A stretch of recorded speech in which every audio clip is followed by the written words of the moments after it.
We are not motivated by importance. Something can be so important and it doesn't matter.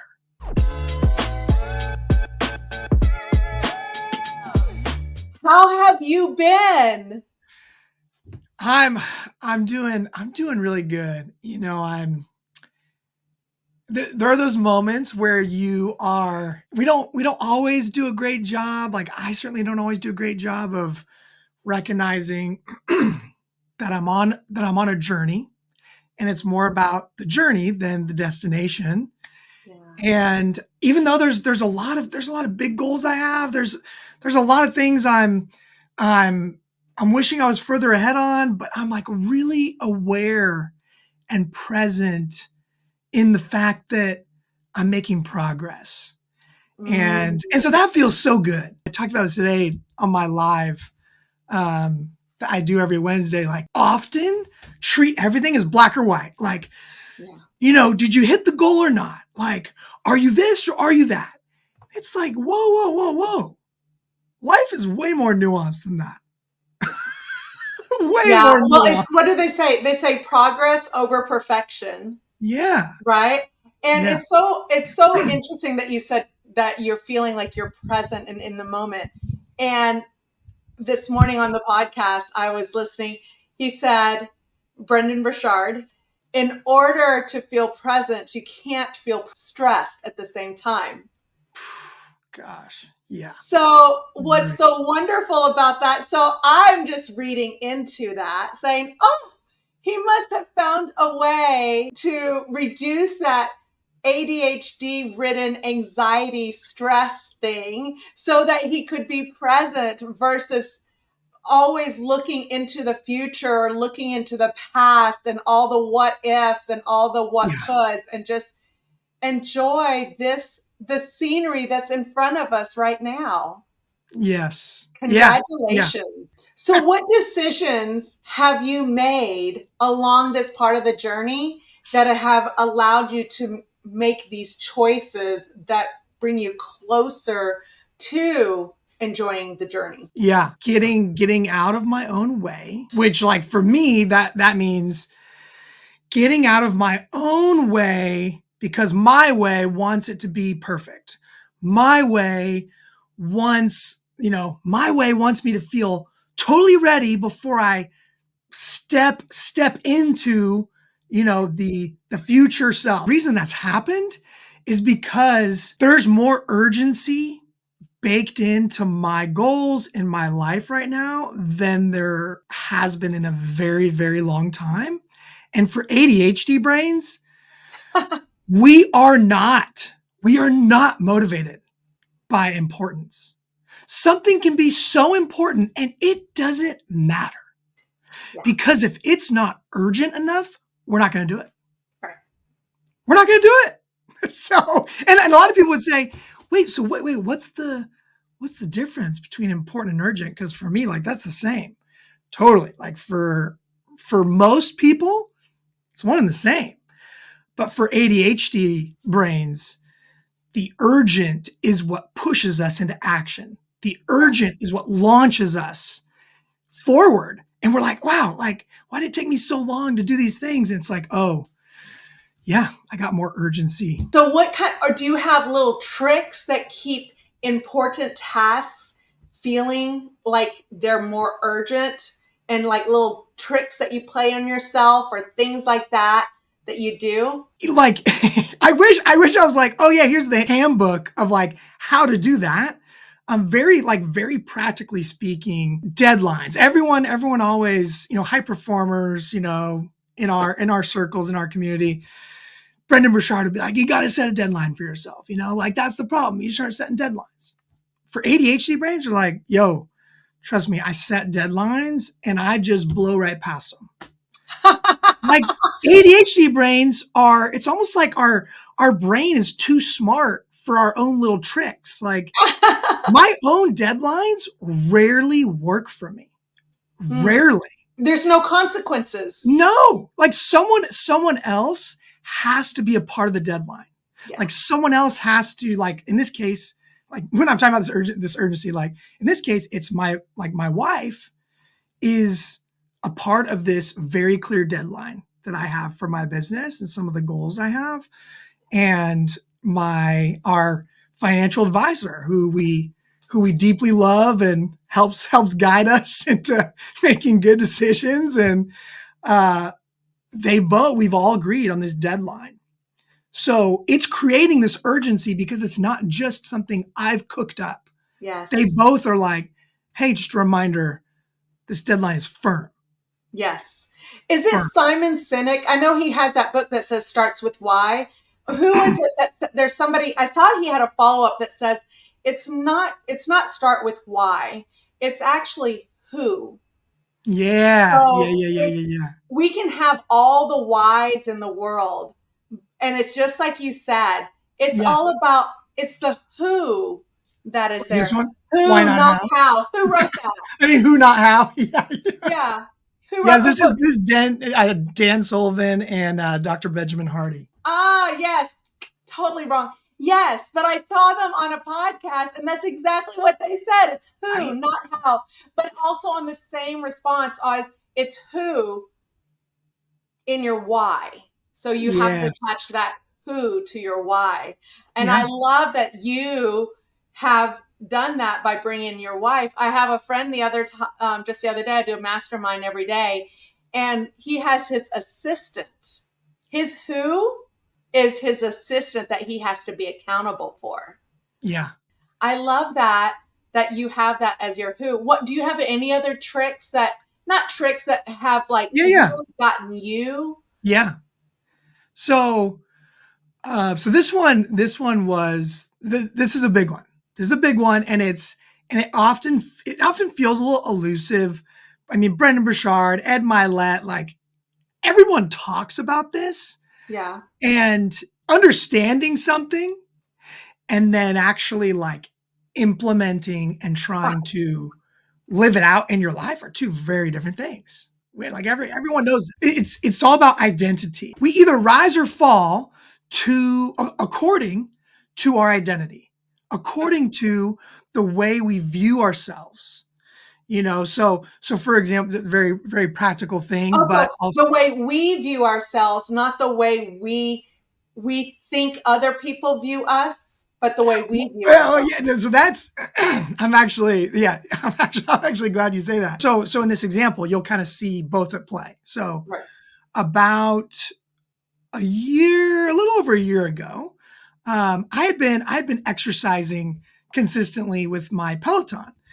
And I've never, outside of team sports, playing soccer and volleyball and doing all kinds of sports throughout school, I never exercised. Like that was my exercise. So as an adult, I've spent most of my life as an adult not exercising regularly.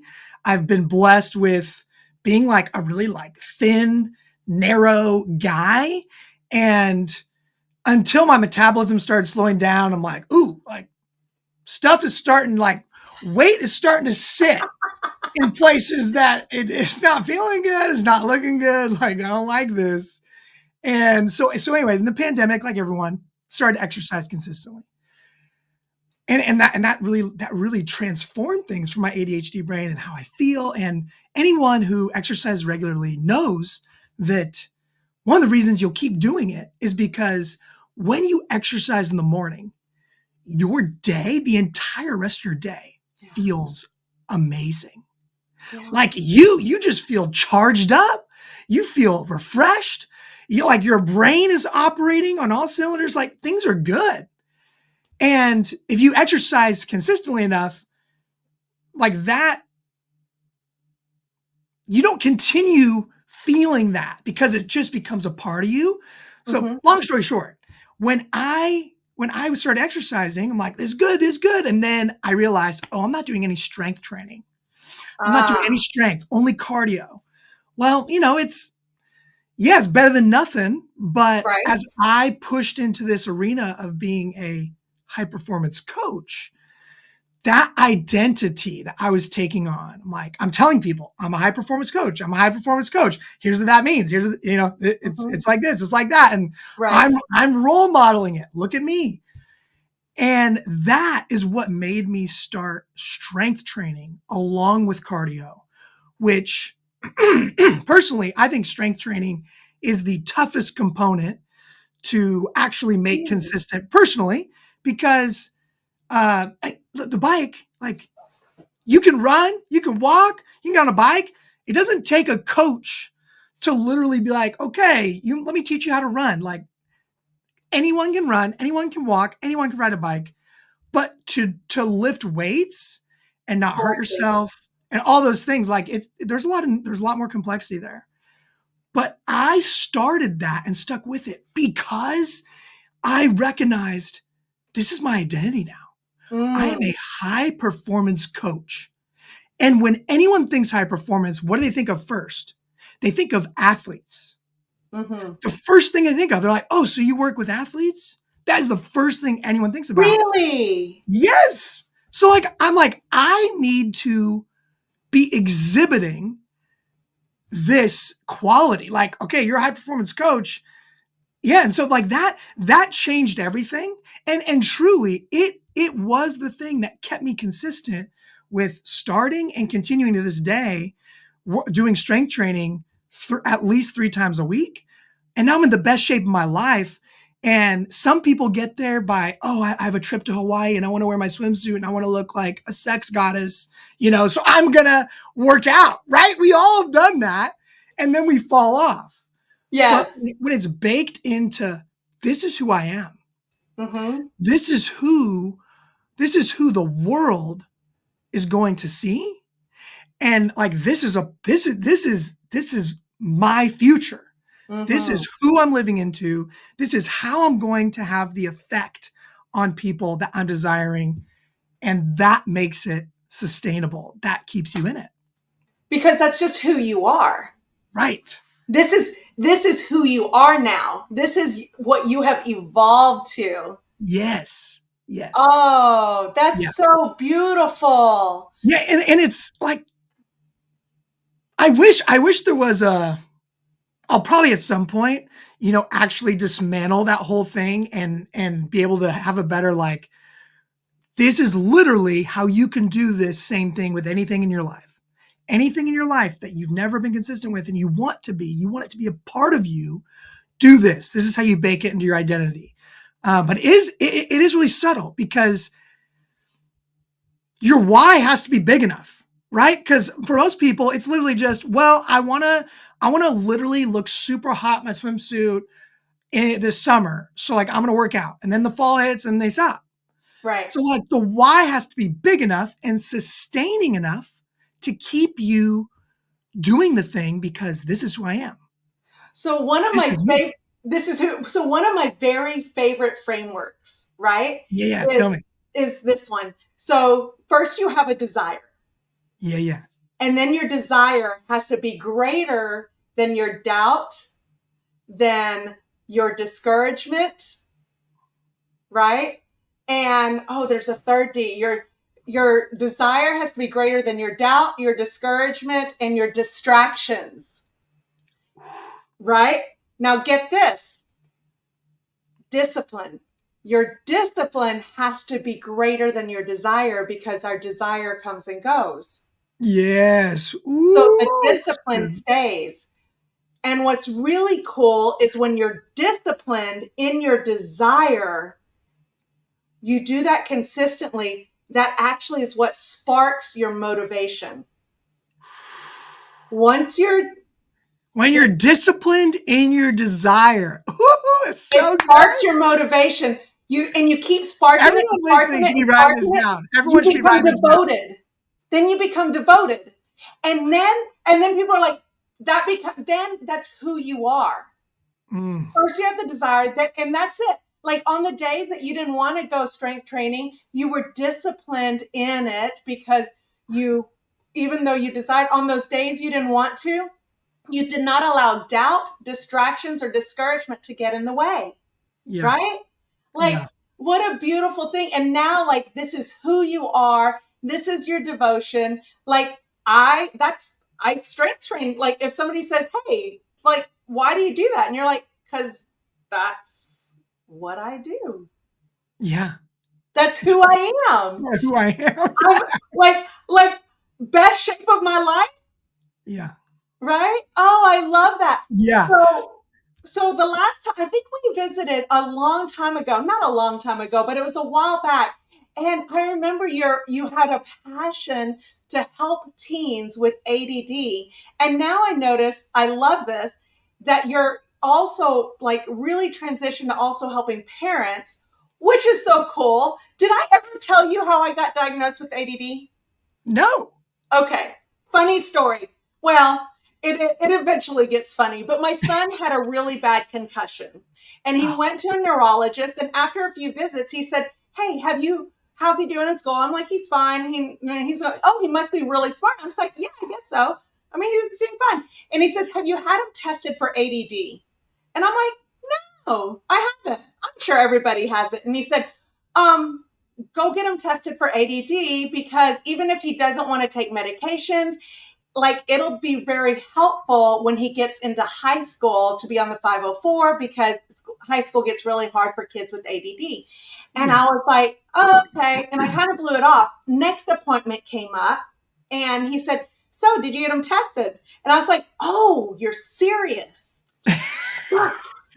So made an appointment with the psychiatrist. Yeah. Yeah, the psych guy. Right, And right. the One of the first side appointment guys. is with parents. So we go in there and I do the typical, I overshare, right? And like all the ADD traits that I had no idea was ADD. And he said, "Oh yeah, your son has ADD." I was like, "How?" He said, "It's hereditary." Yeah, it often So is. I didn't have to spend $1,000 on the test. My son did so that he could get the accommodations in school. And it's been just knowing and learning and being aware, right? That you're not crazy. Well, maybe you are, but not in a negative way. Just like you said, right?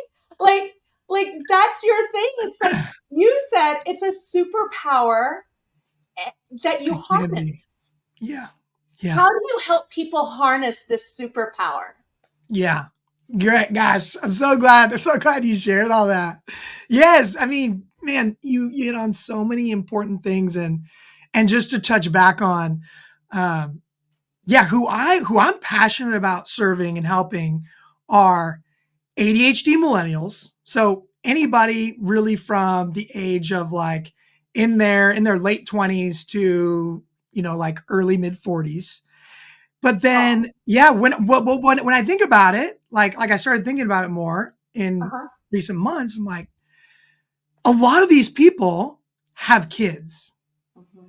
and often kids are where the conversation starts, right? It's often where like before, because everything happening, like people are like, oh, it's overdiagnosed, da, da, da, da. It's like, let's pull back the layers here. So many people have slipped through the cracks, Yes. primarily women are finding out now as an adult, as someone who's like, wait, what? Okay, this would have been really nice to know and be aware of starting at the beginning of my life. Yes. And that's a big thing that's happening right now is people are talking about, oh, it's being overdiagnosed. Oh, it's everything everyone's talking about. Yeah, because it's everything people are talking about because of the internet, because of social media, like TikTok has made the conversation on ADHD global. So yeah, it's a hot trending topic, partly because so many people have been missed, Yes. and a lot of people. There's a lot of conversation today too about, gosh, like I don't have ADHD, but like I often feel like I struggle with a lot of the same symptoms, and the answer is yes and yes. So Mm-hmm. what we're finding in recent studies is that because of the state of our world, like our screens, our addiction to Mm. screens, our addiction to social media, our are just our incessant need to be connected. Like, you know, we want a comment, we want a like, we want someone to reply back to our text message, and Our all these addiction to things. dopamine. Yes, and so that's what it's actually doing is all of these things that are now part of our world. We're finding that it's actually influencing Yeah. neurotypical brains in ways where these neurotypicals are in fact experiencing more ADHD-like symptoms than they would have in the past when a Yes. lot of these things weren't a part of our world. So with that being said, yes, I support parents. Yes, I support teens all the way down to 16 years old. And yes, back to your question. Back to your point of how do you help people start to identify those superpowers? So on my live today, I shared a really important thing, and I got the idea on the Peloton bike. Dude, do you not get your best ideas when you're in the shower, you're on a walk, or you're exercising? Right. Oh, When there's something, when you're not on your phones, those are all places where you really can't be on your phone. yeah. So I'm on the Peloton, and as always happens, ideas hit me. I'm like speaking into voice memos, capturing it so I don't forget. And one of the things was I saw in the last couple of days, I see this often, but I had looked at it even just this morning, a fellow thought leader around ADHD, and he's got a very large following on TikTok and everything. And his most recent post, he said, ADHD is not a superpower for these reasons. And he had missed his flight and he had to rebook a flight, but he ended up rebooking a round trip flight and he only needed a one way. And there was like all these things. He's like, my life. he was like, ADHD is not a superpower for these reasons. And here's my beef with that. Again, that is a black or white frame of mind. Yes. ADHD is not a superpower or ADHD is a superpower. And this really like, it's messing with people's minds who are trying to understand their ADHD. They're trying to get control of it. They're trying to harness it. They believe there are some good qualities, but they keep hearing, no, ADHD sucks for these reasons. And they're like, crap, maybe I'm wrong. Maybe Ross is wrong. Here's the deal. Yes, if you don't know how to harness it, control it, optimize it, if you're just living in ignorance and you're pretending it's not real because you really hate it and you have like this toxic relationship with your engine and your brain, yeah, ADHD ain't going to be your superpower. Right. But if you do understand it and you optimize it, and the flip side, it absolutely can be a superpower, but it requires the right people around you. Yes. The right boss. Oh, well, thumbs up. It requires the right environment where you're able to do work and you're able to lean into those skills, talents, quirks, characteristics, behaviors that come naturally and easy to you. Yes. That most other people see and go, it's kind of like when you're a fish and being told that you need to climb a tree. Yeah, it's crazy. Is it bad that you're a fish, or is it bad that you're like not in the right environment? Yeah, exactly. I mean, put me in some water and man, I'm beautiful. Put that monkey in that water and he's like, okay. He looks like a hot mess, right? Yeah. So I think it's definitely, it's that diversity in our world that is so great, so wonderful. Yeah. And I think, and I do believe it's the environment. Like having my son who's chosen not to take medication. Yeah. It's hard as a mother to watch, but it's his choice. He's did the research and he's found like things. And I do see that the environment isn't perfect for him. Yeah. But the kid is brilliant. He's so smart. Yes. He's so much fun. He's so smart. Like having a conversation with him is like having a conversation with you. Like amazing energy. Just, he's done research. Like he goes down, he knows stuff. Like, how do you even How do you know all about that? Facts and figures and about sports teams, not just soccer, basketball, baseball, football. I'm like, I'm on the sides and I listen to him have conversation with other men, and I'm like, my baby boy's so grown. He just turned 18 yesterday. Oh, that's awesome. But it's so cool. I do think it is a superpower if you would put me as a fish into water instead Yeah. of expecting me to climb that tree. Yeah. Well, and so that's where working with a coach is absolutely transformative to someone Mm, with ADHD, yes. because ADHDers have heard more cutting remarks, have been torn down more often, Yeah. usually, than a neurotypical brain person. And so they've heard all these negative things like, dude, what's wrong with you? Like, why are you so slow at this? Like, why can't you figure this out? Like, why can't you Get get it your homework done? together. Yeah, like, why this? Why that? Why are you this way? It's like, oh my gosh. So what a coach does is a coach, one, doesn't work with you unless they see your potential. I don't Mm, choose I don't choose to take someone on as a client unless after that strategy session we have, I'm like, dude, I want to work with this person because I can see how brilliant they are. I can see the untapped potential. Like I already notice it, and they're clouded in the doubt, in the frustration, and all the damage that they've been through. A coach can start reminding them of the things that they keep clouding out, right? Like people in coaching sessions, coaching is coaching gets a bad rap because people compare it to, like, say it's like, oh, it's just like therapy, or like, what's the no. difference? The difference is a coach is listening, and they're listening for the things that, like in my case, working with ADHDers, that the ADHDer is choosing not to notice. They're choosing not to shine a spotlight on it. And I turn the spotlight on. I'm like, yo, did you just hear yourself say this? And they're like, Yeah. oh, I know. Yeah. What if you like? What if you said that to yourself all the time?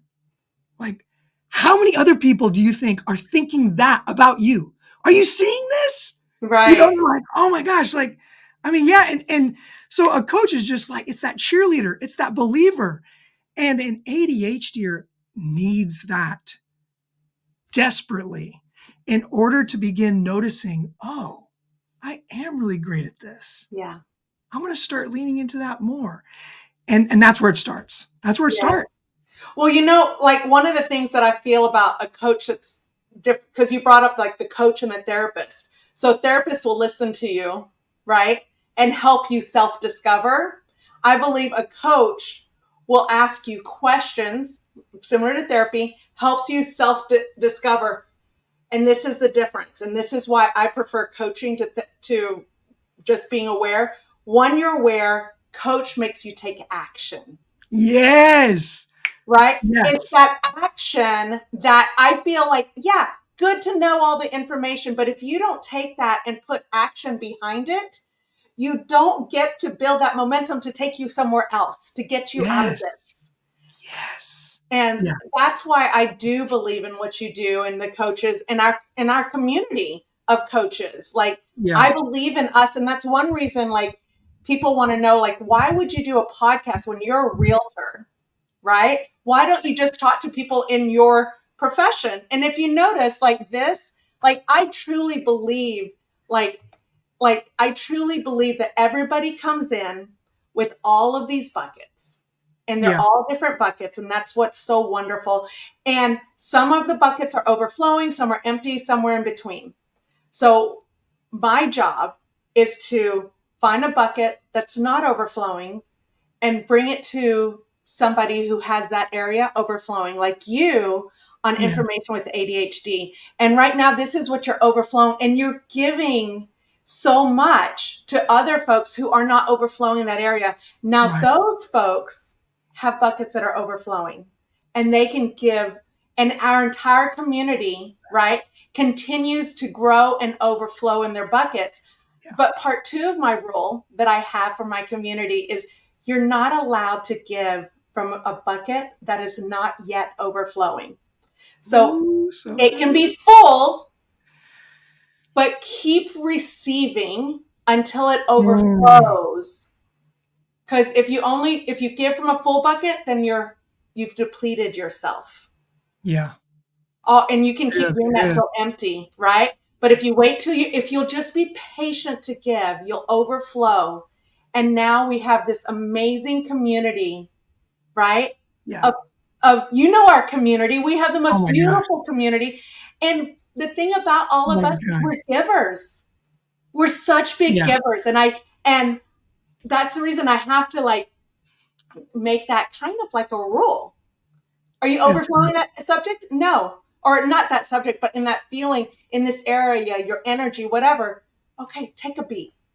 yeah. How can I fill your bucket until it's overflowing and then we can pour into Yes. somebody else? Um, Yes. I was also thinking about how you're talking about awareness and how things spin in your head. And I something I learned is that one of the symptoms that comes with ADD is the anxiety, Yeah. right? So my Yeah. son has that. He used to have panic attacks. And it really always started when somebody would say something critical. And it Hmm. was interesting because I do the same thing. I was just blessed that my dad, it was just me and my dad. I grew up with zero drama in my life, zero, Yeah. Yeah.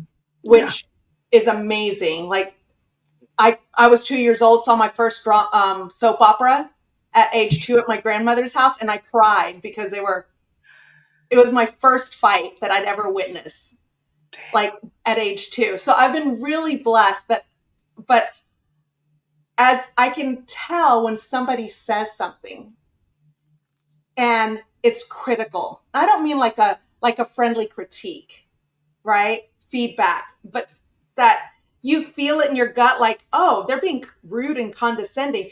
It spins like Yeah. in our head, right? And it just grows and grows and grows. And I think that's where the until it becomes a panic attack and so on and so forth. Right. But seeing him learning how to breathe and work through it has been a big deal. But Yeah. when I learned that women, unlike the girls, unlike the boys will act out. They'll punch you in the face. They let it go, right? Yay! Maybe they're in the principal's office, but they feel bad. Right. Girls, on the other hand, I got to release. we'll just hold it in, smile, tilt our head and smile, and just let that just around. Yeah. And to have a coach bring that awareness, Yeah. right? And Yes. then give us exercises to take action so that Yeah. it doesn't continue. Yeah. It's huge. It's That's huge. life changing. It is. It is. And it's what so many people out there with ADHD don't understand. And I didn't understand this was the road to transformation. It's much more simple than we make it out to be. Because as ADHDers, we often are prone to thinking about all the things that are going to be required to travel this road. And we get overwhelmed and we don't start. Right. Like, oh my gosh, like that's overwhelming. Like, I can't do that. Really, really what starts changing the game for anyone with ADHD and gets you that healthier balance, because yes, you're right, that ADHD brains tend to take things personally Mm. a lot more than others. So like, yeah, like I'm all into personal growth, but man, like I want critical, constructive feedback, and it is tough. It is tough to take it in, to absorb it, because I tend to I tend to like layer it onto, like, it almost kind of screws with my self-esteem. Yeah. So I so my like that you have a place on your body for it. Like it's right here. right, yeah, here like it I is. could, it's like it's right there. Like I could like I suspect that's exactly where you feel it, like physically when it happens. And like I could just imagine like during that time of your life when you were at Apple, you were sharing that time when you were at Apple. Yeah. You want to Yeah. share that story, like not story, but that season and how you overcame Yeah. and how you became victorious, because Yeah. that's Yeah. Yeah. amazing. Totally. So